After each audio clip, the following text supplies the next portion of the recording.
queríamos buscar un tema, yo creo que atractivo y para muchos hasta cierto punto inquietante y polémico, ¿no? Y este tema pues tiene que ver con la experimentación con animales. Y qué menos que contar con una persona que tenga una experiencia, vamos a decir, muy amplia y aparte de experiencia que realmente lo sienta, ¿no? El tema de la investigación con animales, empezando por los que consideramos inferiores, que no lo son, y acabando por nosotros, ¿no? Porque Susi y Marcos, que nos conocemos de hace mucho tiempo y tenemos la suerte de compartir lugar de trabajo, pues es realmente la persona responsable en la universidad de lo que es la investigación, perdón, lo que es la ética, digamos, de la investigación y la docencia, no solo con animales, sino evidentemente con seres humanos, con microorganismos, con organismos modificados genéticamente, aunque su base de formación es principalmente bióloga, se especializó en bioética, y si no recuerdo mal, empezaste ya hace más de 20 años, ¿no? Con todo el comienzo... Con los comités de ética. De los comités de ética, ¿no? Es una persona que está involucrada desde el primer momento. Yo recuerdo en ocasiones jornadas maratonianas en algunos comités, ¿verdad? Para intentar cumplir con los tiempos y conseguir aprobar muchos de los proyectos de investigación, que cada vez evidentemente es más necesario que cumplan con todos los criterios éticos, ¿no? Y yo creo que no me voy a enrollar. Tengo que dejarle, no sé si a John hacer como un pequeño anuncio, ¿no? Pero, o le dejamos ya, luego... Al final. Bien. Al final. Bueno, pues Susi, todo el tiempo del mundo y vale. Nada, gracias por venir. Bueno, pues buenas tardes. En primer lugar, agradecer al Círculo de los Escépticos que hayáis contado conmigo y agradecer a todos vosotros que os estáis perdiendo una tarde soleada, preciosa, por estar aquí escuchándome. Y de forma, diríamos, personal, agradecimiento a Eva porque esté aquí, porque para mí es importante.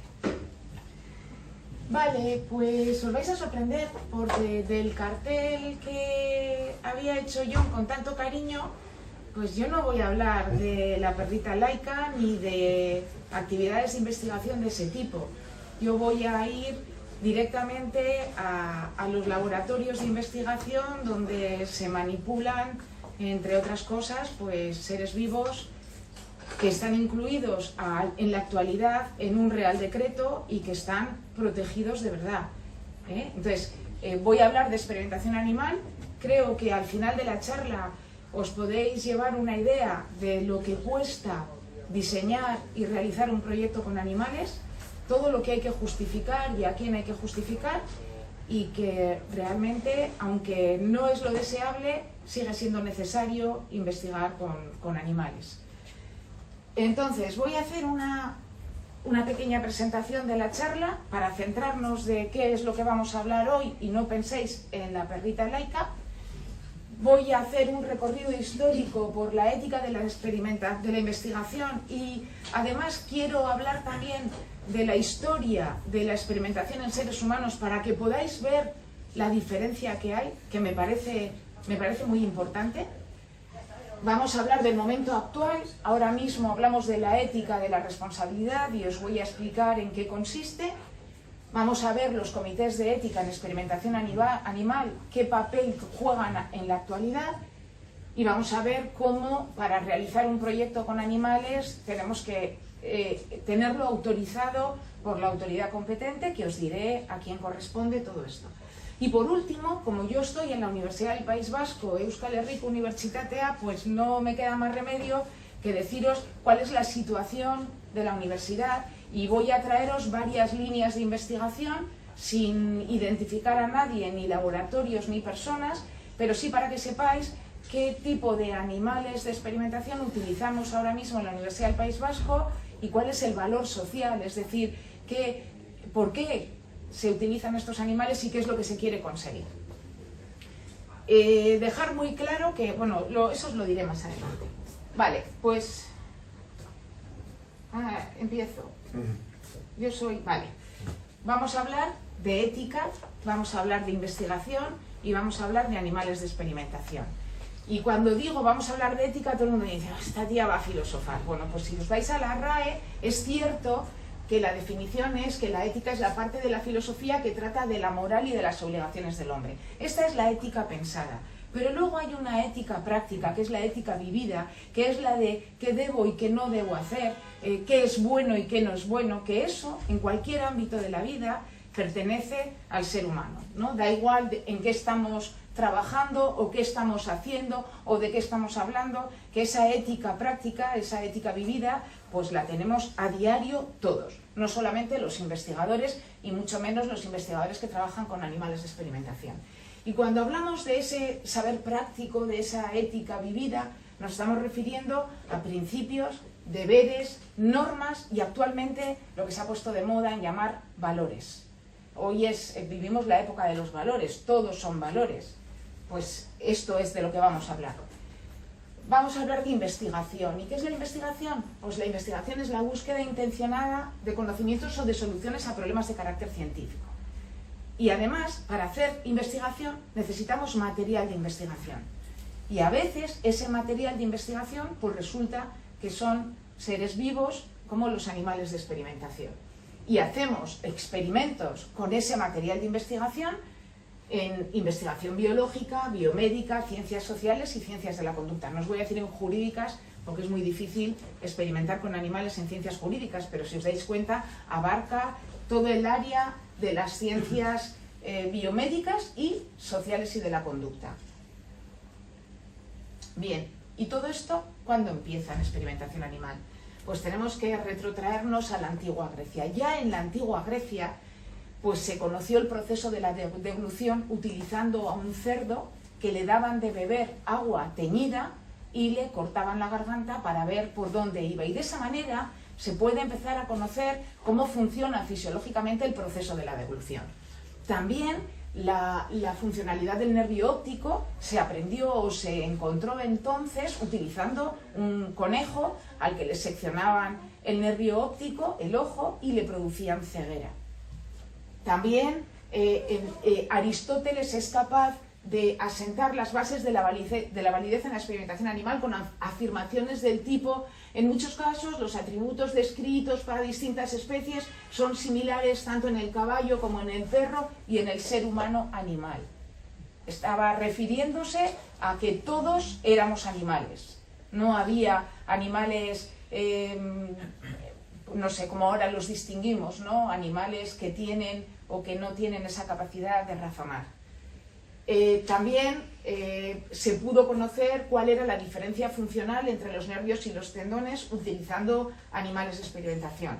Comienzan, os estoy hablando del 305-240 a.C. Os lo digo porque va a llamar la atención cuando hablemos de seres humanos.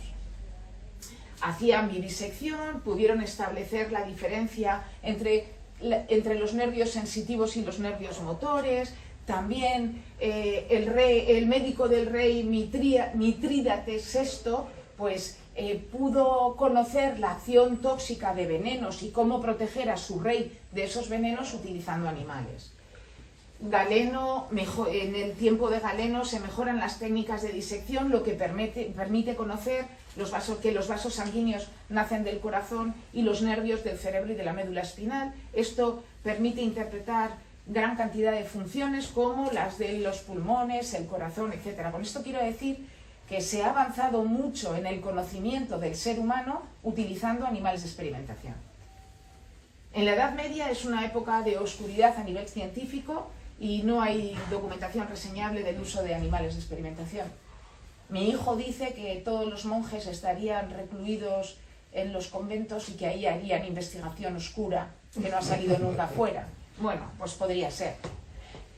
Y llegamos al Renacimiento. Ya en el Renacimiento se acostumbra a dibujar lo que se ve al abrir el animal o al hacer cualquier otra experimentación, lo dibujan en grabados para que quede, para la posteridad. Francis Bacon considera que es recomendable la experimentación en animales para el avance de la ciencia. 1561-1626. Yo de vez en cuando os digo fechas para que podáis después ver la diferencia en seres humanos. Descartes defiende que tanto los animales como los hombres son máquinas automáticas que obedecen a leyes mecánicas. Hay una diferencia, es que unos tienen alma y los otros no. Entonces Descartes cree que por no tener alma los animales no sienten y por tanto no sufren dolor. Más adelante se constata que los resultados experimentales de la actualidad con animales de experimentación son mucho más certeros que las oscuras deliberaciones de los autores clásicos. Albert von Haller dice que experimentar con animales le produce una sensación de crueldad, que solamente la puede soportar por el deseo de contribuir al beneficio de la especie humana y del avance del conocimiento. Y ya en esa época comienza a considerarse importante la publicación de resultados originales, tradición que se mantiene hasta la actualidad. Hoy en día todo lo que hacemos lo publicamos para que pueda conocerlo la comunidad científica, incluso más allá si hay alguien fuera de la comunidad científica que esté interesado. En el siglo XVIII, aquí hay una lucha de los intelectuales por valorar realmente la experimentación animal con animales y por valorar también a los seres vivos que se utilizan en la experimentación, y entonces recomiendan que haya una ley protectora de los animales de experimentación, siglo XVIII, siglo XIX y XX se produce la imparable expansión de las ciencias experimentales y ya investigando con animales se descubren las primeras vacunas, se realizan estudios fisiológicos, quirúrgicos, farmacológicos, desarrollo de productos de uso humano y veterinario. Claro, hemos de entender que hay animales que genéticamente son muy cercanos al ser humano y que el comportamiento, tanto a nivel celular como a nivel tisular y fisiológico, es muy similar y se pueden hacer transposiciones de lo que se ve en el animal a lo que puede ocurrir en el hombre. En 1822 se aprueba la primera ley sobre protección de animales de experimentación. 1822. Os quedáis con eso, por favor, porque a mí se me va a olvidar. En el siglo XX, pues proliferan escritos en defensa de los animales, que no haya experimentación animal, que se busquen otros métodos. En 1959 aparecen los famosos Russell y Batch, que son unos científicos que investigan en el ser humano, pero que utilizan animales de experimentación para sus investigaciones. Ellos consideran que el uso de estos animales debe responder a criterios importantes que deben justificar ante la sociedad, que son las famosas 3 R's, que yo creo que todos los que habéis hecho o habéis leído algo de experimentación animal habéis oído hablar del principio de las 3 R's, que cuando toque el momento os lo explicaré. En el 2005 se publica el Real Decreto sobre protección de animales utilizados para experimentación y ahí es donde entra Guillermo, porque en la Universidad del País Vasco creamos los comités de ética. Esa ley indica que todos los proyectos con animales tienen que ser evaluados por un comité de ética y tienen que tener un informe favorable, y entonces pues llamamos a todos los que pensábamos que podían estar interesados para formar parte del comité de ética en experimentación animal. Y Guillermo recuerda que teníamos sesiones maratonianas porque todos los investigadores que en ese momento hacían investigación con animales tenían que pasar por el comité, aunque la investigación ya hubiera comenzado. Ahora no ocurre eso, ahora no puedes empezar hasta que no tienes el informe favorable, pero en aquel momento la ley decía que tenías que tener el informe favorable, entonces todo el mundo, y yo recuerdo que hacíamos las reuniones en mi despacho, que eran maratonianas, que mi marido nos compró unos caramelos que vendían en Ikea, que yo creo que drogaban un poco, porque no sé si era la cantidad de azúcar o qué, pero el caso es que acabábamos diciendo tonterías, pero a las 9 de la noche, después de haber estado trabajando un montón de horas. Pues eso ocurrió a partir del 2005. Nosotros en el 2007 creamos los comités. En general, todas las universidades y centros de investigación fue alrededor del 2008-2009 que empezaron a crear los comités. Entonces, claro, tocó evaluar todo lo que estaba activo en ese momento que no tenía informe favorable. Ya en el siglo XXI se producen avances tecnológicos a gran velocidad y el desarrollo de las técnicas no invasivas nos ha permitido mejorar la experimentación animal, porque a veces ya no es necesario abrir un animal para ver cómo funciona o cómo tiene el hígado, porque con una ecografía o con un escáner o con cualquier técnicas de estas de imagen en vivo, pues podemos verlo sin sacrificar al animal. Y se enfrentan en ese momento dos posiciones extremas. Los animalistas, que consideran que debe eliminarse totalmente toda la experimentación con animales, y los antiproteccionistas, que consideran que los animales son un medio para obtener nuevos conocimientos y solamente aceptan la autorregulación de los investigadores. Es decir, yo soy muy bueno, tengo muy claro qué es lo que quiero obtener y además lo voy a hacer con mucho cuidado. Voy a tratar a los animales lo mejor que pueda, pero autorregulándome yo. Y hay una forma intermedia entre yo hago lo que quiero o no se hace nada con animales, y es la ética de la responsabilidad. Y ahora vamos a hacer un poco de recorrido a través de la investigación con seres humanos. Pues hasta el siglo XIX no hay investigación con seres humanos. Los médicos aprenden de la práctica clínica, no hacen investigación. Van aprendiendo según van atendiendo pacientes. Y es la ética principialista. Es todo por el paciente, pero sin contar con el paciente. Que ahora eso ha cambiado mucho. Esto era la época del paternalismo. Desde finales del siglo XIX hasta la década de los 60 se llama la ética utilitarista. Es el uso de unos pocos para obtener el beneficio general. Por ejemplo, James Lind era un médico que pensaba que los barcos, las tripulaciones que iban muchos meses a la mar, pues la incidencia de escorbuto era altísima. Entonces, él estaba convencido de que era por la alimentación. Entonces, se enroló en un barco y hizo una experimentación clínica en la que ya distinguía diferentes grupos, dos sexos, diferentes alimentaciones, y efectivamente concluyó, después de su andadura con el barco, que la incidencia de escorbuto descendía cuando los marineros y los tripulantes estaban alimentados con verdura y fruta fresca, sobre todo cítricos. Bien, pues el uso de esos poquitos, aquellos que iban en el barco aquel día que James Lind se montó, pues fue en beneficio de toda la sociedad, porque ahora todos sabemos que el escorbuto, si no comes fruta, verdura, pues puedes tener más incidencia de sufrir. Bueno, ahora el escorbuto creo que está totalmente erradicado, pero bueno, ha sido un avance, en aquel momento, un avance grande en el conocimiento. Sin embargo, claro, y entonces empezaron a hacer experimentos con pequeños grupos para obtener el beneficio de todo el mundo. Y se habían propuesto ya entonces determinados valores éticos de justificar por qué esa población y demás. Bueno, pues aún así hubo escándalos, graves escándalos, no sé si habéis oído hablar, como son los casos de Willowbrook y Tuskegee. Tuskegee es el que va a casi todo el mundo ha oído hablar de Tuskegee. De hecho, en la película del mayordomo, si la habéis visto, hay una imagen que se ve un montón de hombres de color que entran en la Casa Blanca y les dan un lunch y demás.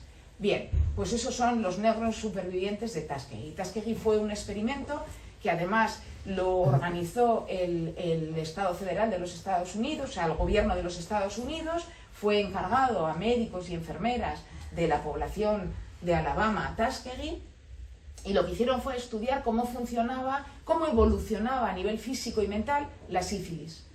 Tanto que incluso cuando se descubrió la penicilina y que podía curar la sífilis, a estos hombres siguieron sin darles medicina porque realmente lo que querían era ver cómo evolucionaba la enfermedad. Si les pones el remedio, pues no puedes ver la evolución de la enfermedad hasta el final. Bien, pues esto un periodista avezado lo debió descubrir, lo publicó en los medios y esto fue la gran hecatombe en Estados Unidos. Tanto que pensaron que no podían seguir así, que algo había que hacer para poder sentar las bases de la investigación con seres humanos, y reunieron a un montón de personas de diferentes estamentos de la sociedad americana en un edificio, el edificio Belmont, y ahí escribieron el informe Belmont.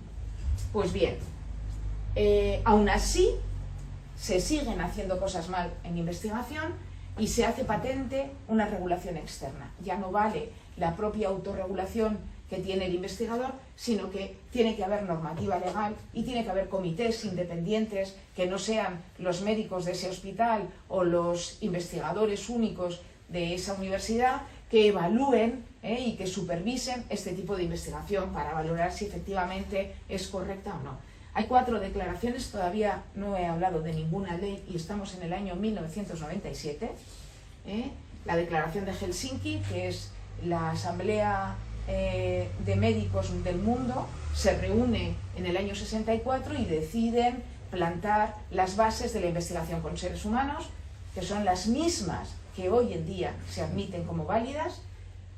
Como esto no es suficiente, en los juicios de Nuremberg se escribe también un código, que es el Código de Nuremberg, que habla de cómo deberían haberse realizado todas esas investigaciones que realizó nuestro amigo, bueno, Hitler no, pero todos los que estaban en su mando médico, que no me acuerdo ahora cómo se llama, Mengele, pero bueno, había más que Mengele, ¿eh? Mengele no era el único. El informe Belmont, que es el que se escribe en el edificio Belmont de Estados Unidos, y por último el convenio de Oviedo, que aunque no es propiamente español, es de la Comisión Europea, pues se firmó en Oviedo y tiene la importancia y la relevancia de que se firmó en región nacional nuestra, y eso es un orgullo.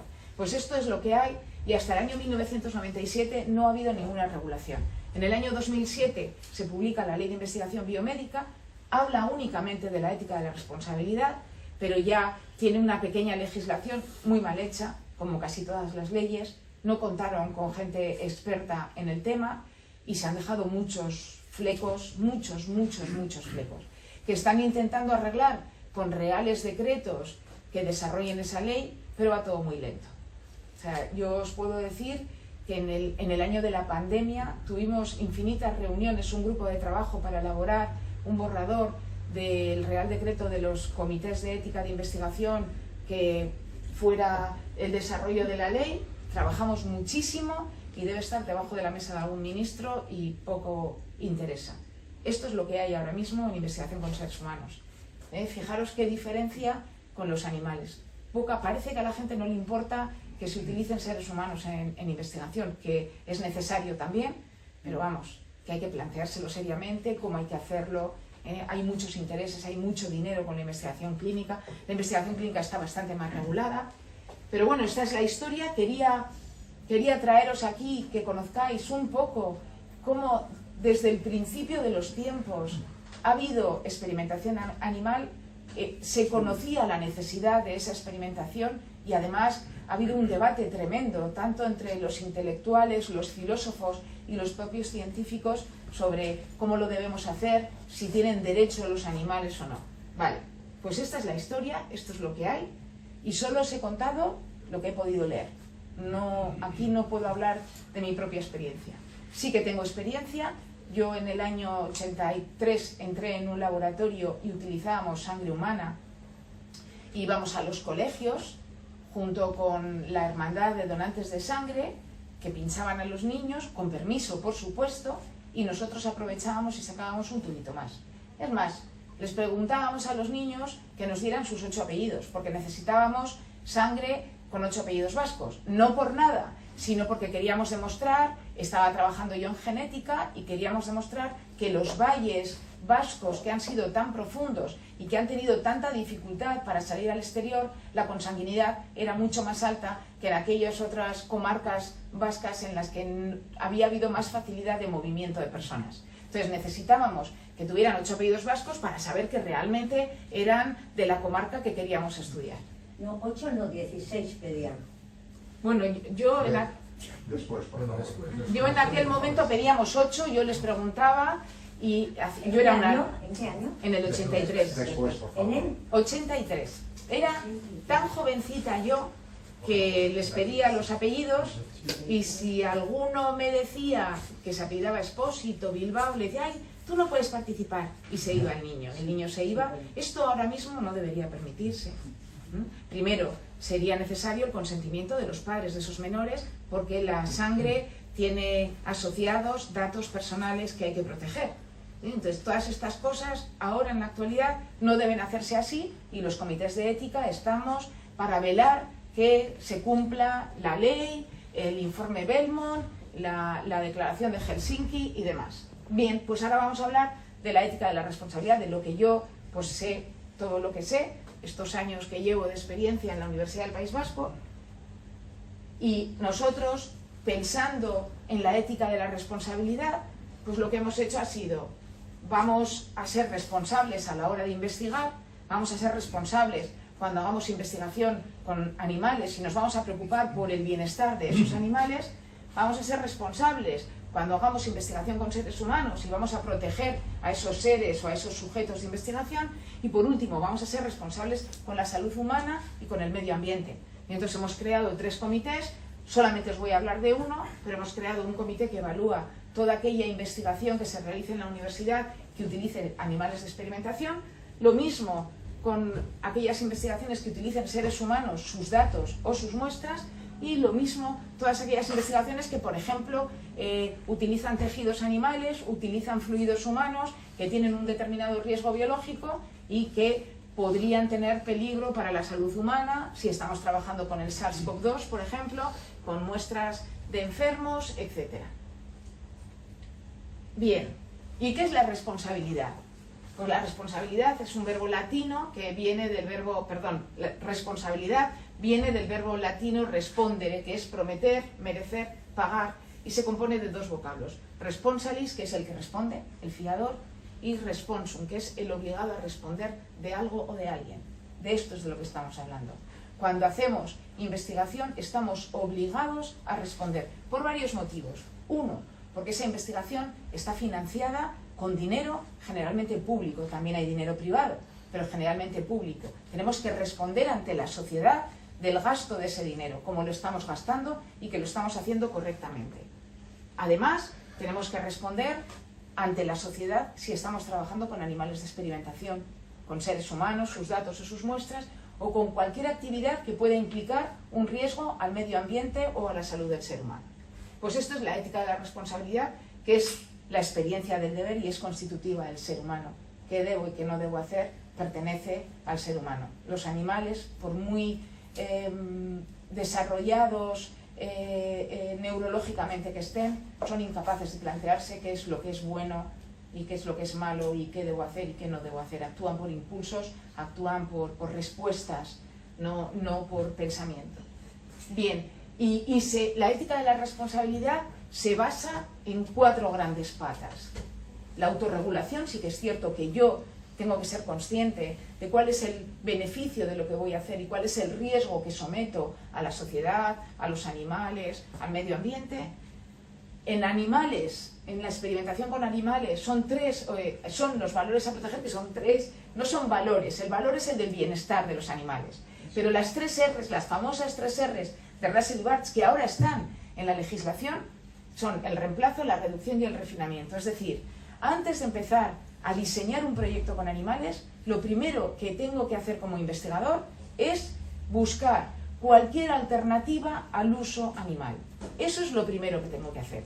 Hay un montón de páginas web científicas que están preparadas para buscar con palabras clave pues proyectos o determinados procedimientos que yo quiero hacer, pues igual alguien ha sido capaz de resolverlo con el uso de un ser filogenéticamente inferior que no esté dentro del Real Decreto o con cualquier otra cosa que no sean animales. Reducción. Bueno, yo ya he buscado en todas estas páginas, ECBAN, REMA, hay un montón de páginas de métodos alternativos. He buscado, he visto que mi hipótesis y lo que quiero conseguir no lo puedo hacer nada más que con animales, ahora me toca reducir. Es decir, 3.000 ratones por SIA, ¿no? Pues ya no. Ahora tengo que hacer un buen diseño del método experimental con un buen análisis estadístico para saber, con lo que yo quiero obtener, el tipo de procedimientos que quiero realizar, cuántos animales tengo que usar.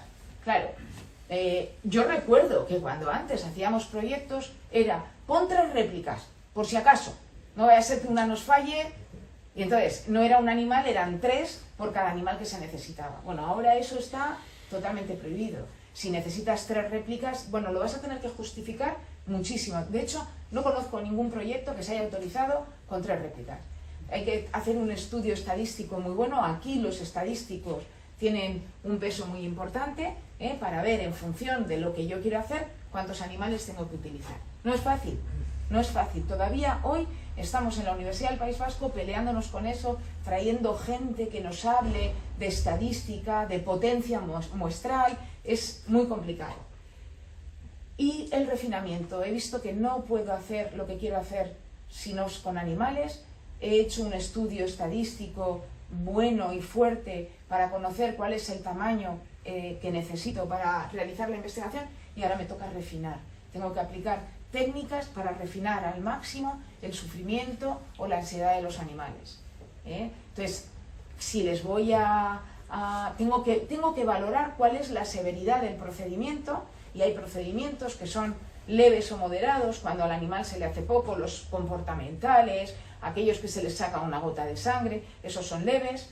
Luego hay procedimientos que se consideran moderados porque ya el animal puede llegar a sufrir más, y luego severos, esos procedimientos tienen un sistema especial. Luego tienes que dar cuentas a la autoridad competente de cómo ha sido realmente tu proyecto de severo, si era como tú esperabas o no. Y además, una cosa que es súper importante, y es que hay que preparar protocolos para poder proteger al animal. Es decir, yo le voy a sacar sangre y le voy a hacer 7 pinchazos. Bueno, pues eso ya no es leve, eso ya puede ser moderado, y tengo que poner medios para paliar el dolor, el sufrimiento, la ansiedad. Lo mismo, hay muchísima investigación con cáncer para encontrar nuevas vías de quimioterapia, y los animales, claro, se les inoculan tumores que desarrollan ellos, para poder luego hacer diferentes tipos de quimioterapia para ver pues qué efectos tienen, cuáles son más leves, cuáles no. Vale, esos animales infectados de cáncer sufren cáncer. Esto no es el animalito en la jaula y, oye, es un animal, no. Ahora mismo es un protocolo de supervisión el que hay que elaborar, muy específico, de cuántas veces vas a mirar a los animales, qué es lo que vas a hacer si les ves sufrir, y luego algo muy importante, que son los criterios de punto final. Tienes que elaborar unos criterios de punto final, que cuando el animal llegue a esos criterios hay que sacrificarlos por criterios humanitarios, por humanidad. Ya no vale el ratón hasta que se muera. Eso no está permitido. Ni está permitido abrir al animal sin darle una anestesia adecuada, sin que tenga oxígeno. Bueno, llama la atención, no está Luis Alfonso, pero antes de la inauguración del animalario de la universidad, que fue en octubre del año pasado, Luis Alfonso vino con unas cámaras, hicieron un programa para el correo, que sería de sus últimas cosas, y él pudo ver los quirófanos que hay en el animalario, y son quirófanos de humanos, pero en chiquitín. Es que es impresionante, las bombas de oxígeno, todo, lo tienen todo. O sea, ya no es eso de que abro al animal, le pongo, eso ya no existe.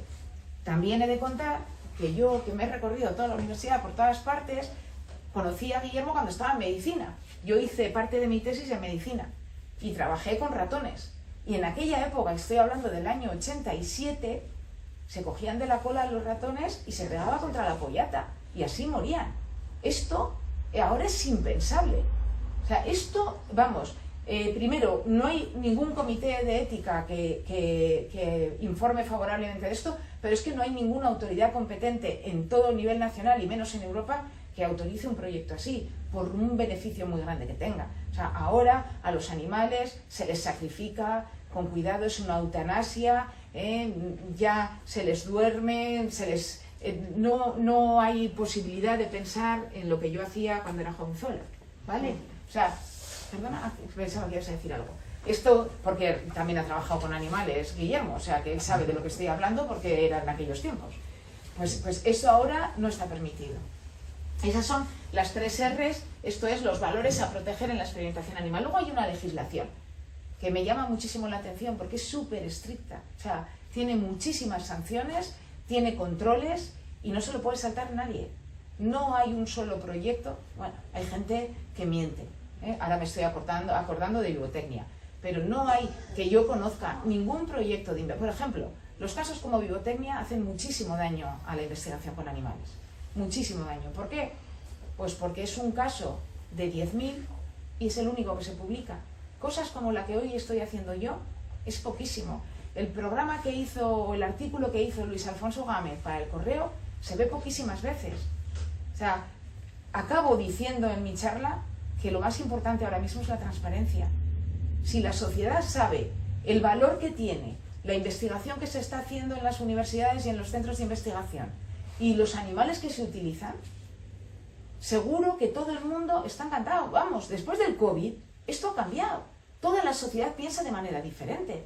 Ya no es, en las universidades no. Ahora somos importantes, los investigadores son importantes, hacen cosas que valen para salvarnos la vida. Aunque tenga consecuencias también negativas la vacuna, pero desde luego, si no hubiera vacuna no estábamos aquí. Si no hubiera habido ratones humanizados y mucha investigación básica por detrás, no estábamos aquí. Y esto es imprescindible. Todavía no hemos podido inventar el método para no usar animales de experimentación. Y por último, evaluación y seguimiento por comités de ética independientes, que son los comités de ética en experimentación animal. Voy bien, ¿no? Es que tengo tanto para contar que... Hemos dicho que la ética de la responsabilidad se apoyaba en 4 grandes patas. La primera, el balance riesgo-beneficio. Como investigador que voy a diseñar un proyecto con animales, tengo que pensar el beneficio para la sociedad y el avance en el conocimiento y el sufrimiento y la privación y muerte del animal.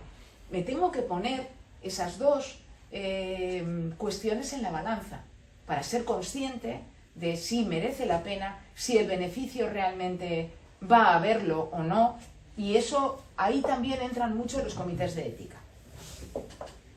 El balance riesgo-beneficio, yo soy el que tengo, porque yo soy el que sé lo que voy a hacer, qué estoy buscando, qué hipótesis he planteado, qué estudios hay sobre este tema, soy el que sé realmente cuál es el beneficio que va a tener y si realmente ese beneficio merece el sufrimiento de los animales.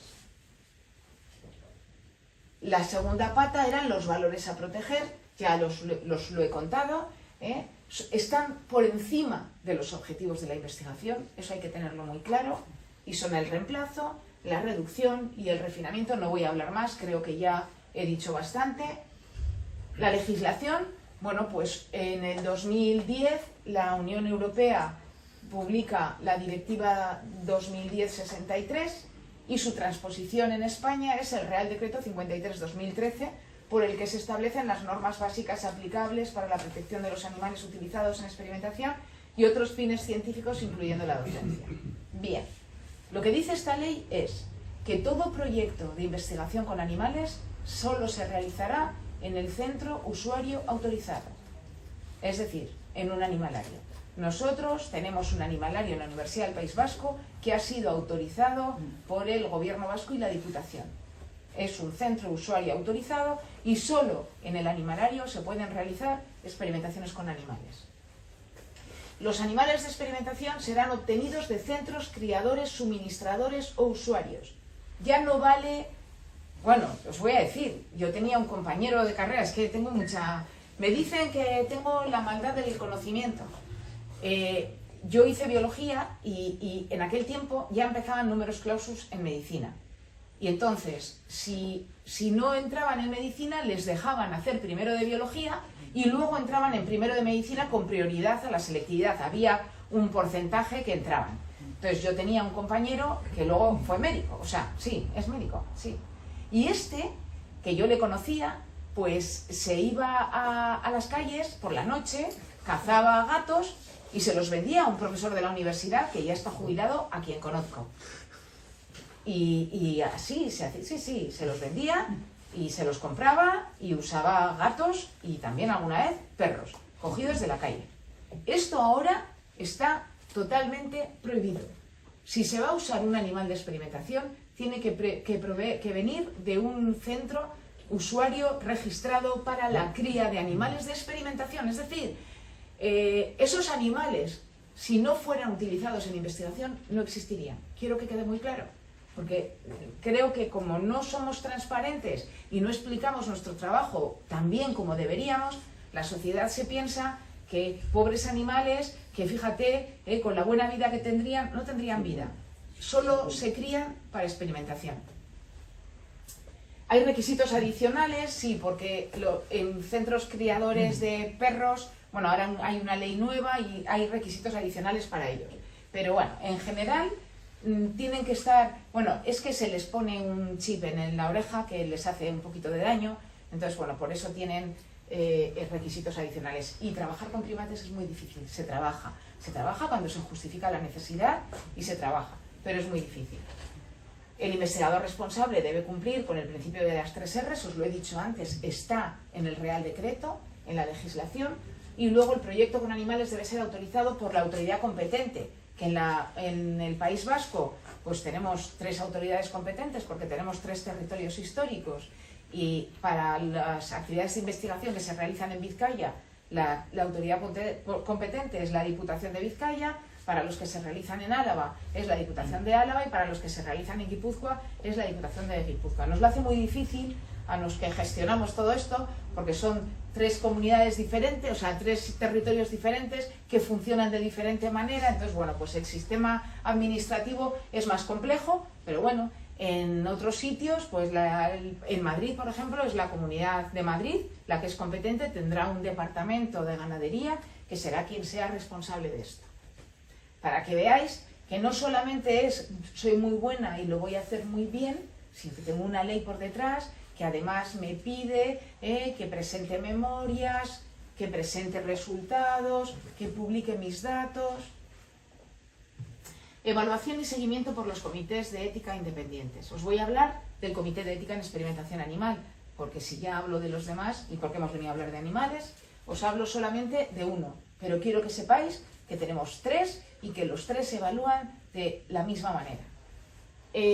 Lo único que unos evalúan animales de experimentación, otros seres humanos, y a veces los que tienen seres humanos o animales de experimentación también tienen que pasar por el Comité de Bioseguridad. A los miembros de los comités de ética son órganos de deliberación y consenso encargados de garantizar la corrección ética, metodológica y legal de los proyectos de investigación que impliquen utilización de animales de experimentación. A los miembros se les exige imparcialidad, independencia, capacidad técnica y competencia profesional. Imparcialidad es que firman un documento de conflicto de interés y tienen que poner todos los conflictos personales que tienen, pues como es el Comité de Ética de Experimentación de la UNI, pues todos los conflictos que tienen en la Universidad del País Vasco, porque no evaluamos proyectos externos. Independencia. Cualquier persona que esté en el comité que se le ofrezca un cargo en la universidad, un cargo de gestión, tiene que dejar el comité, porque deja de ser independiente. Está representando a la universidad. Ya no representa al investigador en sí mismo, sino que representa pues, un departamento, un centro o incluso a la propia universidad, porque es vicerrector. Capacidad técnica, por supuesto, tiene que tener formación en lo que va a hacer. No vale un filósofo evaluando... Bueno, tenemos un miembro muy gracioso, os iba a decir, no vale un filósofo evaluando animales de experimentación, pero tenemos un miembro, que es el famoso miembro Lego, que es jurista, que no ha visto un animal de experimentación en su vida. Pues evalúa, no os podéis imaginar lo bien que evalúa, y cada vez conoce mejor los procedimientos con animales, es muy interesado a visitar el animalario, le gusta todo eso. Pues mira, decía capacidad técnica, tiene capacidad técnica de otro tipo y competencia profesional. Tiene que ser una persona, pues por lo menos grado de doctor, para poder evaluar la investigación del resto de las personas que hacen investigación en la universidad. ¿Y qué funciones tiene el Comité de Ética en Experimentación Animal? Pues asesorar a la comunidad investigadora en asuntos de experimentación animal, evaluar y realizar el seguimiento de los proyectos con animales de experimentación que se realicen en su centro, determinar y evaluar los elementos que mejor contribuyen al cumplimiento de las 3 R's, reemplazo, reducción y refinamiento, elaborando, por ejemplo, documentos de recomendaciones, que hacemos muchos. Cuando vemos que hay un problema que a la comunidad universitaria le cuesta, pues hacemos documentos de recomendaciones, nos formamos y escribimos de manera que todo el mundo pueda conocer, por ejemplo, los famosos protocolos de supervisión. Pues hay uno que es público desde hace muchos años, el de Morton y Griffith, que él puso muchas cosas, pero que ha avanzado la ciencia y ahora se hacen otro tipo de experimentaciones que él no contemplaba en su protocolo.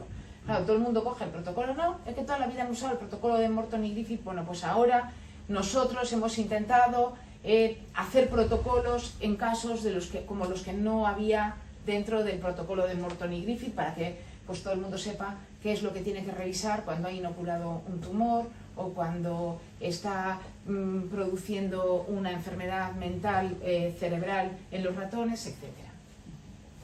Y, por supuesto, jornadas de formación para toda la comunidad investigadora que quiera asistir. ¿Y qué evalúa un comité de ética? Hemos dicho que evaluaba los proyectos y el seguimiento de los mismos. Bien, está claro, en la ética de la responsabilidad, la persona que investiga debe tener en cuenta siempre qué es lo que va a hacer y qué beneficios tiene sobre los conocimientos que ya existen. ¿Cómo lo va a hacer? Es decir, qué metodología va a utilizar, qué capacitación tiene el equipo investigador, los locales, ¿están preparados los locales para hacer lo que voy a hacer? Y por último, ¿qué consecuencias puede tener lo que yo voy a hacer? Esto es lo que siempre se debe plantear una persona responsable. ¿Qué hacer? Lo que voy a hacer, ¿qué valor social tiene? Bueno, pues siempre aportará beneficios en relación a los conocimientos actuales, pero uno lo tiene que justificar. Tiene que decir hasta dónde llega lo actual y qué voy a hacer yo. Y además, en la actualidad, que hablamos ya de tecnociencia, estamos hablando de ciencia aplicada, tenemos que tener en cuenta que hay cosas que no debemos investigar, o que debemos investigar de una manera determinada, o que deberíamos esperar a que haya una ley para hacerlo. No sé, pero tenemos que tener en cuenta que cualquier investigación puede tener beneficios en la agricultura y alimentación, en la industria farmacéutica, mejora de la salud física y mental humana, mejora en la educación, robótica y procesos de automatización, pero que también la investigación tiene riesgos. Puede haber un riesgo accidental. En seres humanos, pues estás haciendo una prueba de esfuerzo en un proyecto en el que tienes corredores de alto standing, de alto nivel, y uno tiene una parada. Eso es un riesgo accidental que tienes que haber previsto. Puede ocurrir. Muerte de los animales por fallo en la instalación de aire, también es un fallo accidental, ergo deberíamos tener toda la instalación bien vigilada y controlada para que esto no ocurra. Una fuga contaminante, pues también es un riesgo accidental. Tenemos riesgos por imprudencia, la pérdida de datos sobre patología mental en pacientes sujetos de una investigación, la fuga de animales transgénicos al medio natural, la explosión por mal mantenimiento de las instalaciones y, por último, el mal uso deliberado. Por ejemplo, la experimentación nazi, Willowbrook-Tuskegee en seres humanos, el caso de Zaragoza, que utilizaron unos perros para estudiar la secreción gástrica y les quemaron el estómago, y también la utilización de armas biológicas. Tenemos que tener en cuenta que la fisión nuclear fue un paso gigante en el conocimiento, pero también nos trajo la bomba atómica. Que el conocimiento de todas las bacterias, microbios y patógenos que hay en el mundo ha sido gracias al avance en la ciencia, pero también nos ha traído la guerra bacteriológica. O sea, que siempre hay que pensar que lo que tú estás haciendo, por ejemplo, ¿qué valor tiene crear un ser vivo en el laboratorio que sea un patógeno terrible del estilo al COVID? ¿Para qué? ¿Esto tiene un valor social? ¿Vale de algo que yo cree un bicho con una patogenicidad y virulencia tan alto que pueda matar a tanta población como el SARS-CoV-2? ¿Esto es un ejemplo? Es cierto que la guerra bacteriológica busca eso, busca encontrar patógenos que de una tirada zumben a toda la población. Eso es valor social. Avanza en el conocimiento, por supuesto, pero es valor social. Pues nos lo deberíamos plantear, pues hombre, los investigadores, los primeros, pero también la ciudadanía, que se tiene que preocupar de hacia dónde va la investigación, que se hace con dinero público mayormente, ¿no? Y qué queremos y qué es lo que no queremos que se haga en el ámbito de la investigación. Pero también a nuestros legisladores, que deberán crear normas para que regulen esta investigación. Y por último, a los políticos y gestores, pues que tienen que generar políticas científicas y hacer una buena gestión de los recursos económicos para que todo vaya adelante. Pues esto es el valor social. Para vosotros también. Nos aplica a todos, no solamente a los que hacen investigación. La validez científica. Os decía que un proyecto de investigación se diseña desde una hipótesis para llegar a unos objetivos que nos hemos planteado. Y el camino que recorremos desde la hipótesis hasta los objetivos, eso es lo que se llama diseño experimental, o el método. Bien, pues es una premisa ética que un proyecto metodológicamente mal diseñado es éticamente inaceptable. Luego, en los comités de ética tenemos que exigir que la persona que está solicitando el proyecto con animales tenga muy claro cómo lo va a hacer, con un diseño fuerte, con una potencia de la muestra correcta y que sepa pues qué es lo que tiene entre manos para poder decir este proyecto metodológicamente es bueno, además cuida las 3 R's, tiene toda la normativa correcta, pues adelante, como decía mi padre, adelante con los faroles. Bien, ¿y qué es lo que pide el comité? Bueno, pues pide que se describan los animales, el nombre científico, la edad, el tamaño, el sexo, si igual a veces da igual que se utilicen hembras que machos, ahora cada vez es más importante, solo se utilizaban machos porque las hembras eran muy problemáticas, como siempre, por todo el tema hormonal y hacían que los datos que se obtenían a nivel metabólico no fueran los correctos, o incluso en estudios de comportamiento también. Las hembras, hay momentos de su ciclo que están más agresivas, que están diferentes en su comportamiento, entonces al principio solo se usaban machos para todo, excepto para cuando hacían falta crías.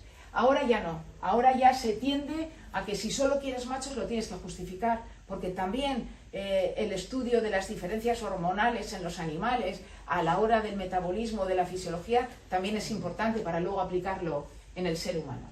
Entonces, pues hay que describir el tamaño muestral, si va a haber grupos, si va a haber un grupo control, a otro al que le voy a hacer el experimento, todo eso hay que explicarlo. Hay que justificar la muestra, hay que justificar la necesidad de ese número de animales y no menos o más. Hay gente que se va al mínimo y dices, oye, pero es que con esta potencia no vas a poder generalizar nada. Pues eso el comité de ética tiene que ayudar al investigador o a la persona que está haciendo el diseño pues a que lo explique mejor, a que lo piense realmente. Describir pormenorizadamente todas las intervenciones que se van a realizar en el animal para poder valorar cuál es la severidad de los procedimientos y al final la severidad total que tiene el procedimiento. Diseñar un protocolo de supervisión, siempre, no con el de Morton y Griffith, sino teniendo en cuenta qué es lo que yo le voy a hacer al animal y qué efecto puede tener eso en el animal. Pues le puede doler la pata, pues tendré que prever eso y tendré que aplicarle pues una pomadita anestésica, o a veces el dolor es mayor y hay que darle pues buprenorfina o cualquier otro analgésico de mayor poder en función de lo que le voy a hacer. Pero todo eso tiene que estar bien descrito para que el comité pueda valorar toda la severidad. Y por último, tiene que elaborar un resumen anónimo y no técnico. ¿Para qué? Para que se publique en la página web del Ministerio y de Europa, y cualquier ciudadano del mundo que quiera ver en qué se usan los animales de experimentación, cuántos se usan y demás, pues puede acceder. Es un resumen no técnico dirigido a la ciudadanía general y es anónimo. No tiene que llevar ni nombres, ni departamentos, ni facultades, ni universidades, ni nada. ¿Cómo hacerlo? Habíamos dicho la capacitación del equipo investigador. ¿Y cómo se acredita? Pues hay que hacer un curso. Hay que hacer un curso teórico y práctico, en el que te enseñan pues desde enfermedades de los animales, tipos de alimentación, costumbres de los diferentes animales, todo eso, y además luego te llevan a un laboratorio y te enseñan a poner una sonda nasogástrica a un ratoncito, a coger al ratón, a ponerle una vía parenteral, sacarle sangre de la patita, de la orejita, pues incluso te enseñan todos los métodos de eutanasia que hay para que el animal pues muera. Eutanasia, ¿sabéis qué significa buena muerte? Pues que tenga una buena muerte. Entonces, el propio comité de ética tiene que exigir a las personas que están solicitando la investigación, el que la diseña tiene que tener la función D, que es una función para diseño de proyectos y de procedimientos. Y luego el resto de las personas que forman parte del equipo, pues tienen que tener las funciones C y B. Una es realización de procedimientos con animales y la otra es eutanasia de los animales. Lo ideal es tener las tres, si vas a hacer investigación con animales. Esto en humanos no pasa, porque da igual lo que hayas hecho en tu vida, que puedes ir a hacer encuestas a niños. El otro día vimos una sobre obesidad, que tiene un riesgo considerable, porque ir a un colegio, hacerles preguntitas a los niños y medirles sobre obesidad, pues hombre, desde luego si mi niño estuviera gordito no me gustaría que le hicieran ninguna pregunta de ese tipo, porque le puede hacer daño, puede estar más sensible a responder ese tipo de preguntas. Os he puesto un ejemplo. Bueno, pues cualquiera puede salir y hacerlo, no se exige ningún tipo de formación. Por eso creo que es importante el Real Decreto de Comités de Ética y la exigencia de formación para aquellas personas que van a hacer investigación con seres humanos. Es increíble, pero está mucho más avanzado y sin embargo hay mucha más controversia en la calle cuando se usan animales de experimentación. Los aspectos éticos es qué valores a proteger con la investigación con animales, pues el bienestar de los animales. Y para ello vamos a 3 R's de Russell y Barthes. Y en cuanto a las consecuencias, claro, si el proyecto no está autorizado, si el proyecto no se va a realizar en el sitio correcto, si no se ha presentado el resumen no técnico, si además me pasan unos ratones de aquella universidad y me los ha traído un señor en una caja y me los da, pues todo eso es lo que tiene que vigilar el Comité de Ética. Además de que hay personas que en su tesis doctoral están haciendo experimentación con animales, pues es necesario que su director de tesis, que es el último responsable de ese trabajo, pues envíe una carta al comité indicando que da el visto bueno, que ha revisado todo, sobre todo porque la parte de la metodología, cuando empiezas a hacer investigación, es un poco más complicada. Entonces, bueno es que tu tutor esté encima de ti ayudándote. Bien, y una vez que ya el comité nos ha dado informe favorable, habéis visto que no es fácil, Pues una vez que tenemos el informe favorable no es suficiente. Ahora, con este informe favorable hay que ir a la autoridad competente. A la autoridad competente a la que le tengo que enviar el informe favorable del Comité de Ética del Centro, toda la memoria del proyecto que me ha aprobado el Comité de Ética del Centro y el resumen no técnico. Y además, con copia a un comité habilitado. ¿Cuáles son los comités habilitados?